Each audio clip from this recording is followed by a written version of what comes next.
Definisi teks editorial. Teks editorial disebut juga tajuk rencana. Teks editorial adalah teks atau pernyataan mengenai fakta dan opini secara singkat, logis dan menarik ditinjau dari segi penulisan. Tujuan teks editorial. Teks editorial ditulis dengan tujuan untuk mengajak pembaca ikut berpikir dalam masalah, isu, topik yang sedang hangat terjadi di kehidupan sekitar, serta memberikan pandangan kepada pembaca terhadap isu yang sedang berkembang. Teks editorial memberikan manfaat bagi pembaca yaitu memperoleh informasi, merangsang pemikiran, dan mampu menggerakkan pembaca untuk bertindak sesuai opini yang disampaikan dalam teks tersebut. Ciri-ciri teks editorial. Adapun ciri-ciri teks editorial atau opini diantaranya sebagai berikut.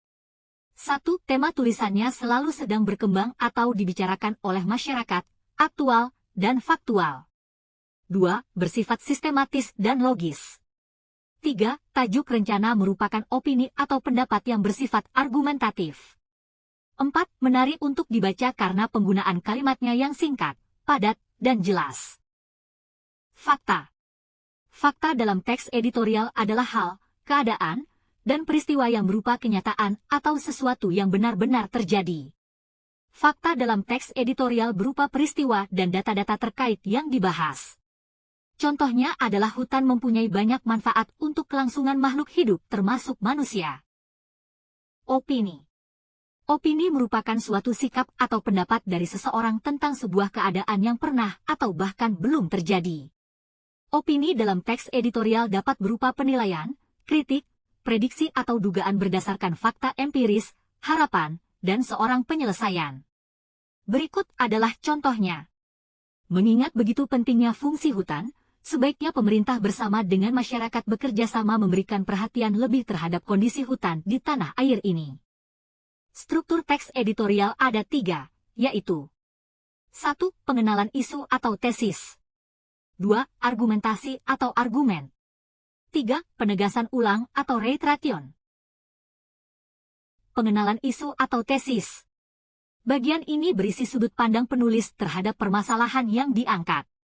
Contohnya adalah, pendidikan merupakan kebutuhan setiap manusia untuk mencapai ilmu pengetahuan dan merupakan kemajuan suatu negara. Pendidikan yang berkualitas sangat penting ditingkatkan agar bisa sejajar dengan negara maju. Namun, nyatanya, pendidikan di Indonesia belum begitu bagus dibandingkan dengan negara maju lainnya. Argumentasi atau argumen. Argumentasi adalah bentuk alasan atau bukti yang digunakan untuk memperkuat pernyataan dalam tesis walaupun, dalam pengertian umum argumentasi juga dapat digunakan untuk menolak suatu pendapat. Contohnya adalah, untuk mendapatkan pendidikan yang bermutu dan berkualitas, lembaga pendidikan harus mendukung setiap murid menjadi lebih berkualitas dan mampu bersaing dengan negara lain. Hal ini demi kemajuan iptek, globalisasi, dan menciptakan tenaga ahli. Namun, di era saat ini sudah lebih mudah dengan adanya teknologi yang makin canggih seperti internet untuk mencari materi belajar sehingga guru bukanlah satu-satunya sosok utama dalam menuntut ilmu atau mencari informasi. Saat ini peran guru sudah bergeser dengan menjadi dinamisator, motivator, dan fasilitator. Penegasan ulang atau reiteration. Bagian ini berisi penguatan kembali atas pendapat yang telah ditunjang oleh fakta-fakta dalam bagian argumentasi dan terdapat di bagian akhir dari suatu teks eksposisi. Contohnya adalah, peran guru tetap menjadi hal yang sangat penting dan tak tergantikan dalam hal mendidik setiap murid. Oleh sebab itu, perlu ditingkatkan kembali peran guru agar mampu meningkatkan kualitas pendidikan di Indonesia. Berikut ini adalah kaidah kebahasaan teks editorial. 1. Penggunaan adverbia. Adverbia merupakan kelas kata yang digunakan untuk menambahkan keterangan pada kelas kata lain.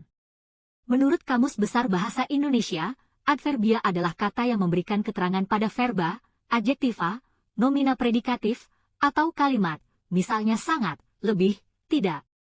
Adverbia yang kerap kali muncul pada teks editorial adalah adverbia frekuentatif. Adverbia frekuentatif merupakan adverbia yang menerangkan kekerap sesuatu yang diterangkan. Contohnya, sering, biasanya, selalu, kadang-kadang, jarang. Adverbia pada teks editorial digunakan untuk menegaskan dan memperkuat argumentasi. 2. Penggunaan konjungsi. Konjungsi merupakan kata yang digunakan untuk menghubungkan kata, frasa, atau kalimat, bahkan paragraf. Menurut Kamus Besar Bahasa Indonesia, konjungsi adalah kata atau ungkapan penghubung antar kata, antar frasa, antar klausa, dan antar kalimat. Konjungsi digunakan dengan tujuan agar kalimat dan paragraf dalam teks editorial menjadi padu. Konjungsi yang umumnya ditemukan dalam teks editorial antara lain sesungguhnya, bahkan, malahan, melainkan, tetapi, namun, sedangkan, sementara itu, selain itu, di samping itu.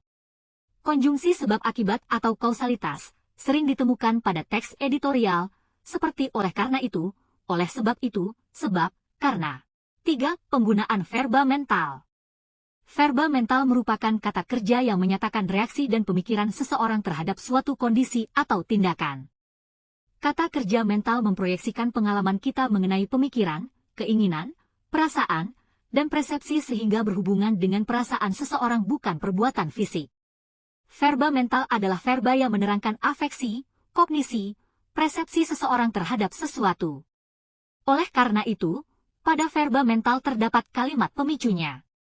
Contoh verba mental adalah menerima, menolak, berpendapat. 4. Penggunaan verba relasional. Verba relasional merupakan kata kerja yang menunjukkan intensitas dan kepemilikan. Verba relasional digunakan untuk menghubungkan sebab akibat terjadinya sesuatu. Verba relasional berperan sebagai predikat di dalam sebuah kalimat. Dalam kalimat yang menggunakan verba relasional, kehadiran pelengkap bersifat wajib hadir. Misalnya, kebijakan tersebut berdampak pada pemulihan pembangunan infrastruktur. Contoh verba relasional adalah menyebabkan, berdampak, bersifat. 5. Penggunaan verba material. Verba material merupakan kata kerja yang menunjukkan perbuatan fisik atau peristiwa yang dapat dilihat secara nyata oleh partisipan. Verba material digunakan untuk memperkuat argumen penulis. Contoh verba material adalah menulis, menyelenggarakan, menangkap. 6. Tidak menggunakan pronomina saya. Seperti yang telah dijelaskan sebelumnya, bahwa teks editorial mengungkapkan pendirian editor atau pimpinan surat kabar atau majalah, tersebut tidak menggunakan pronomina persona saya. 7. Penggunaan pronomina penunjuk. Pronomina penunjuk merupakan kata ganti yang merujuk pada tempat, waktu, atau sebuah peristiwa. Digunakan untuk mengacu pada tempat, waktu, yang agak jauh dan lampau, dan informasi yang sudah disampaikan. Ini digunakan untuk mengacu pada tempat, waktu, yang dekat dan pada masa yang akan datang, serta informasi yang akan disampaikan. Contohnya, ini, itu, di sana, di sini.